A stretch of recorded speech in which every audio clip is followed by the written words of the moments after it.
Hello there, Mr. Sutton here, bringing you the Pre-Cal Honors 2-8 lesson on binomial expansion. In this one, we will be using Pascal's triangle to expand binomials.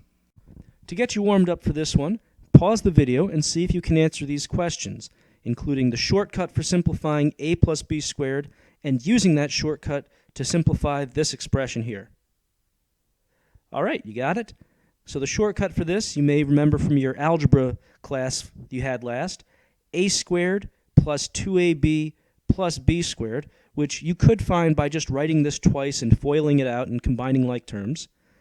Using that down here, the a value is going to be this 2x, and b is going to be this negative 5.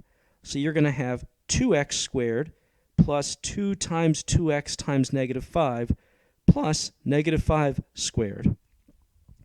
Going through and simplifying, that's 4x squared. And then this is going to be, let's see, this is negative 10x times 2, negative 20x, plus 25. So, I mean, a lot of people, they just write this twice and foil it out because they have trouble remembering this. But if you had to do a plus b to the third or the fourth or the fifth power, wouldn't it be nice if there were a shortcut for dealing with some of those higher powers? As it turns out, there is a shortcut formula for every binomial expansion to every power you could possibly want, and Pascal's triangle, which we will now go over, can help us find any of them that we could ever desire. Pascal's triangle starts with row 0 with a 1 at the top of the triangle. Now, why are we starting at 0 instead of 1 for the rows? Just bear with me. It'll make sense in a minute.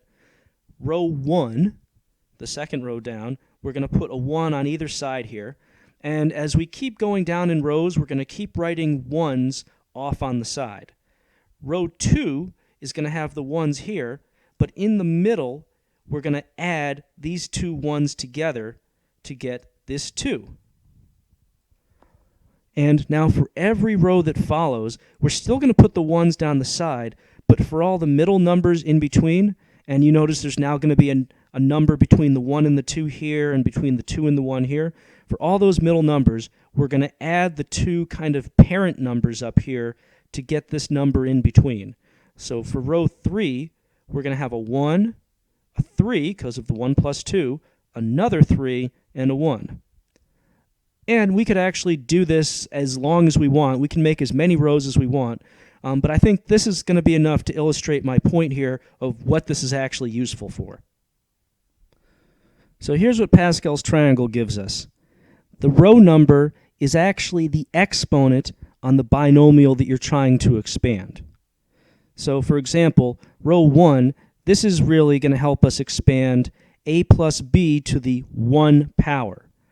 Now these numbers in the actual triangle are going to give us the coefficients on the two terms that we get when we expand this.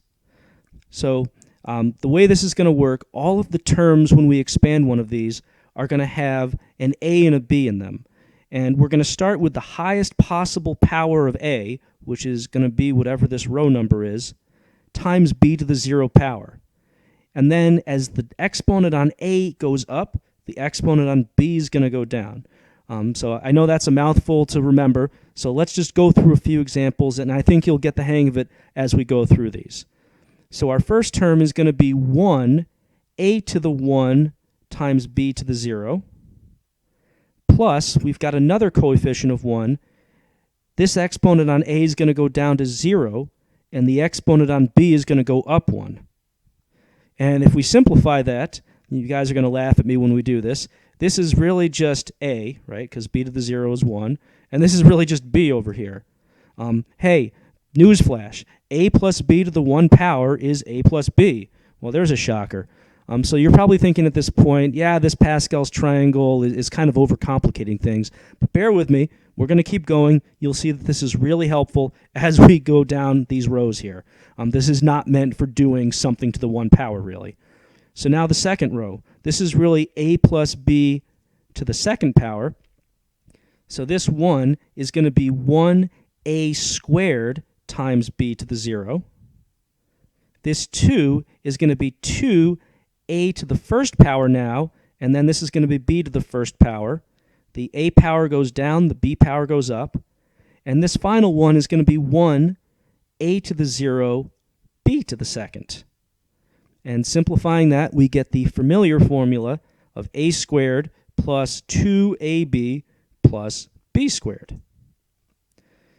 So at this point, you're thinking, well, maybe I'll just remember this formula and forget Pascal's triangle. Oh, but here's the third row. This is where it gets helpful. So this is a plus b to the third power. Actually, if you're feeling comfortable with the pattern here, pause the video and go ahead and try to fill these in on your own, and then we'll bring it back together. Okay, let's see what you got. So this is 1a to the third b to the 0. And then, don't want to get too far ahead here, this is 3a squared times b to the first power. We have another 3, a to the first times b squared, so 3ab squared. And then finally, we have 1, a to the 0, which just goes away, b to the third power. And this right here is your shortcut formula for something to the third power. Now, you're probably not going to remember this just off the top of your head. I mean, some of you might. But more likely, you're going to want to use Pascal's triangle to help you recreate this formula. And let's say that you wanted to keep going and do a plus b to the fourth power or fifth power, which you will have to do in this lesson. You're going to need to keep continuing Pascal's triangle. But before we go on to bigger and better powers, let's just go ahead and use that nice little shortcut formula we got for cubes. So there was Pascal's triangle that you already wrote down. Here was the formula you already wrote down. Let's plug in a and b for this now. A is going to be 5x. B is going to be 3y.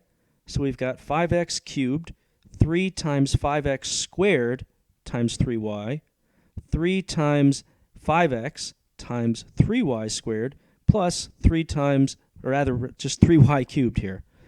Going term to term now. Pause the video and take a minute to do this out yourself, and we'll check to see if you got the same thing as me.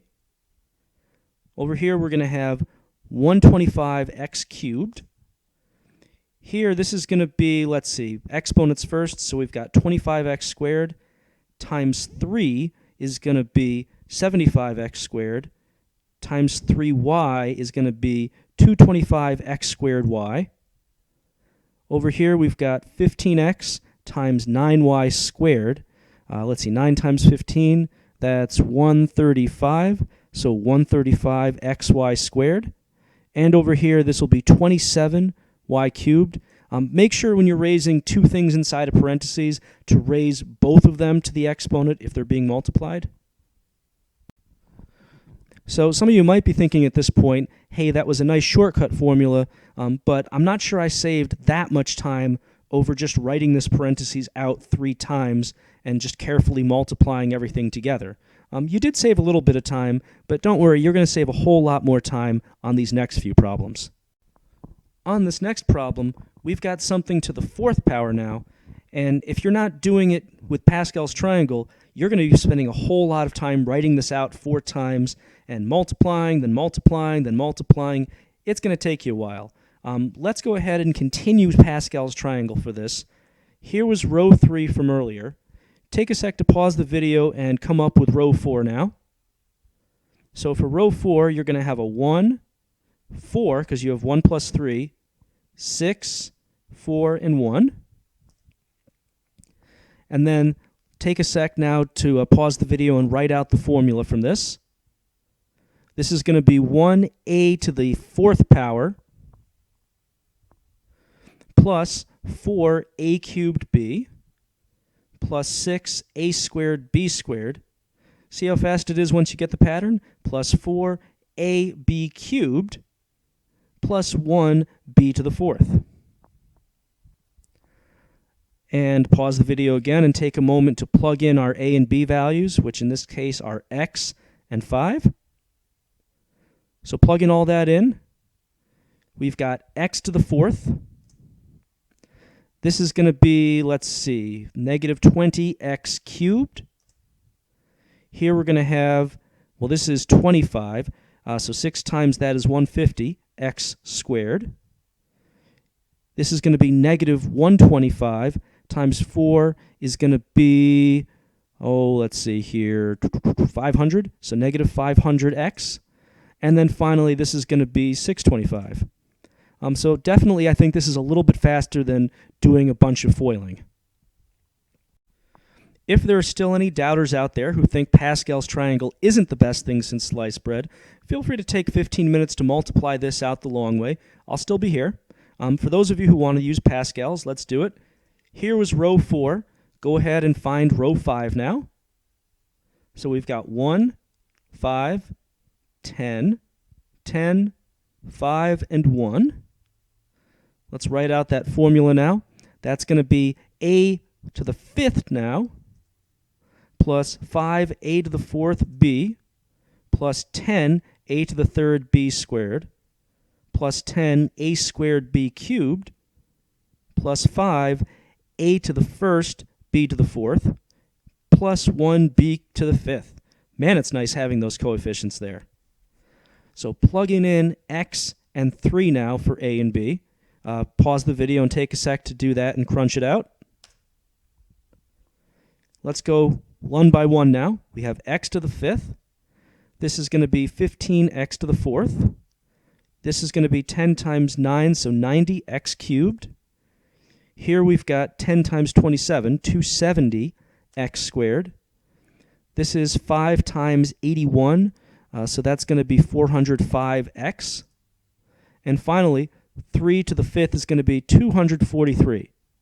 Yeah, that's not 15 minutes, is it? Much faster. So that's all for binomial expansion with Pascal's triangle. Just a public service announcement that if you want to do like x plus 3 to the 60th power, you would actually be using something called the binomial theorem, which uses combinatorics to come up with all these individual terms. But if, like us, you're just doing these smaller exponents, this Pascal's triangle works pretty well. Until next time, this is Mr. Sutton signing off.